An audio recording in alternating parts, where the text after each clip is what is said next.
Kami ay taga rito, huhulaan nyo. Walang amo, walang boss, pero never malalaos. Bata sa rapin, di mo kayang tibagin. Kami ang batang di mo kayang gibain. Humahaslin palagi para lang may pangkain. Araw-araw hustling, araw-araw rapsin, para lang matupad ang pangarap namin.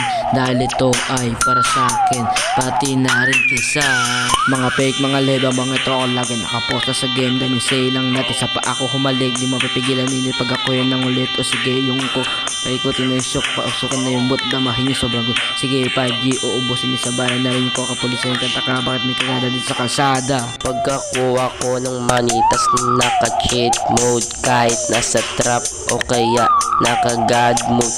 Dito sa Longos, kilala mo lang si Psychilin, pero hindi si GMF Beats. Chikas nila napadance kahit hindi nasa bar. Di nila ako matens kasi favorite ni God. Put in your face, headlock, tapos naka hands up. Bitches sa akin halatang pumapalakpak.